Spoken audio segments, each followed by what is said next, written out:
and we're back with Tuesday. I'm Rue from Elite Line Sports. Will today's bets be free? Today is King of the Hill if you guys like to, well, King of the Court, not King of the Hill, if you guys like to do that on DraftKings.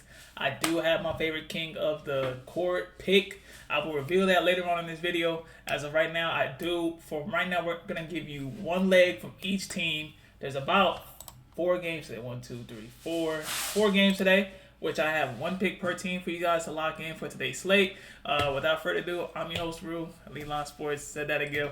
Now, let's get into this slate. All right, first off, we got the Pacers, and I like who from the Pacers is Andrew Nembhard. Andrew Nembhard, I get it that they're playing against the Knicks, who is top 10 in having defense. They're number 8. I get it, the similar players, again, but it is a very different day. I think this is his first time. Oh, no, he played against the Knicks before. He scored 31 points. Last game, he didn't do so hot against the Raptors. Literally, he played 25 minutes. They got smoked by 18 points. He shot 4 out of 18. Not so hot, but I do think he gets it going today. 16.5 seems very doable.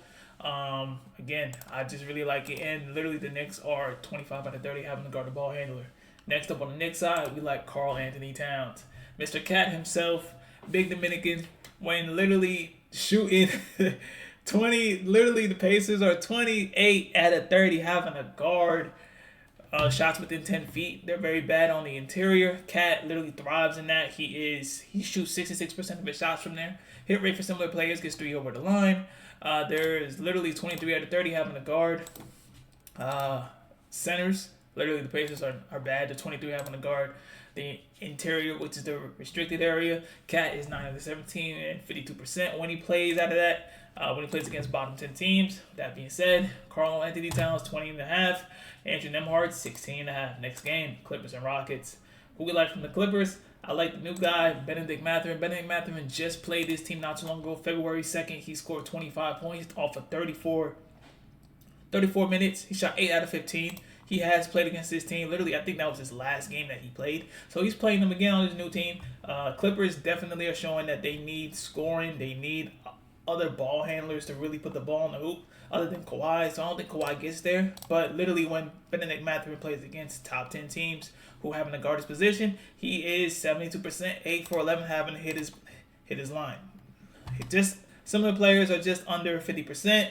Don't let that shy away from 14.5. I think Benedict Mathurin clears this. I think he shoots a lot of shots. This team, there's not too many shot takers. Only Kawhi takes about 30 shots a game.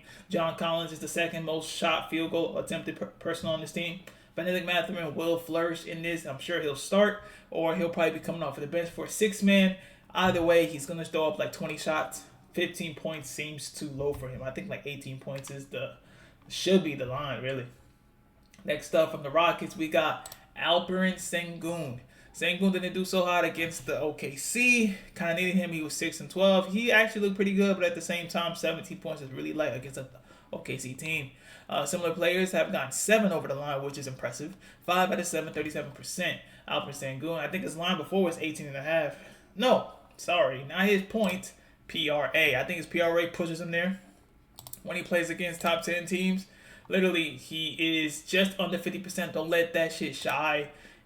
Do not let that shit shy you away from it. When he plays against teams that are top 10 having a guard post up, literally 61%. I think Alperen Sengun, no lie to you, I think this is going to be a game against the Clippers. I think he may as well be the king of the court tonight. KOTC, that's on DK. Definitely take a flyer for Sengun because I think he's like the only player on this slate that can clear it easily. Do you see what I'm saying? I think this is the only competitive game of the night. Pacers and Knicks is okay, but with that OG and Anunoby, could be a little bit scary game. Pacers might steal it. But yeah, we'll just get into the next one. Next one, I got the double bigs. We got Mark Williams from the Phoenix Suns. Mark Williams, literally, who was it? The Mavs are literally 26 out of 30 having a guard within shots within 10 feet. Mark Williams shoots 95% of that. Line is at 12.5. I get it. It's not something that's favorable, but when he plays against teams that's bottom 10 that having a guard his position, Mark Williams clears 12.5, 62%, 10 out of 16. They literally similar players get 3 to 4. They clear it over. Literally the third 27 out of 30 having to guard restricted area. So I like Mark Williams to clear 12.5. Another big man I like from this is Daniel Gafford. Okay, Daniel Gafford, I get it. Who would choose Daniel Gafford? But he's played against Wemby, scored 9. His line is at 8.5. He's played against Wemby twice, 9-16.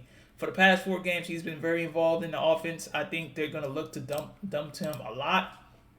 Gafford, I think he's literally one of my favorite plays right now. Literally, I think this line is at 8.5. I'm sure he could get 12 points. You know what I'm saying? So literally, he's 27 out of 30 having a guard to putbacks. That's what the Suns are. So I like it. Similar players, they cleared it 60%, 6 out of 10. Again, it maybe post close to 1 over the line. And yeah, I like Daniel Gafford. Last but not least, I really don't like this game because there's no stars playing it. There's no LeBron, no Luka, and no Austin Reeves. Always leaves me with having to pick Rui Hachimura. Without Rui Hachimura, without LeBron and Luka Doncic, he's hit 60% of his lines over 16.5, 3 out of 5 times. So I mean, literally, I think the main Paul shot taker is going to be Rui. So I think Rui can honestly get it done. And when all 3 has not played, that's against the Blazers. He did it one time, scored 28 points. So look for Rui to get it going. And last but not least, because I think this game might be a runaway, it could be a potential runaway, but this player does take a lot of shots, is Dylan Harper. Dylan Harper, they're playing against the Lakers, who are 27 out of 30 having to guard the position of point guard. Literally, he takes a lot of shots. If you watch any Spurs games, trust me when I tell you, bro, he takes a lot of shots. Previous games, he's at 11, 9, 15, 20, and 16. Even against the Rockets defense, that's actually really good. He scored 16 points. So he's playing minutes behind De'Aaron Fox. De'Aaron Fox is not shooting for whatever reason. But Lakers are 18 out of 30 having the guard point guard position within 10 feet. He shoots 70% of that. Hit rate is 7 for 15, a little bit under 50. Similar players are getting 1 over the line, 9% difference. So Dylan Harper is our last play of the game.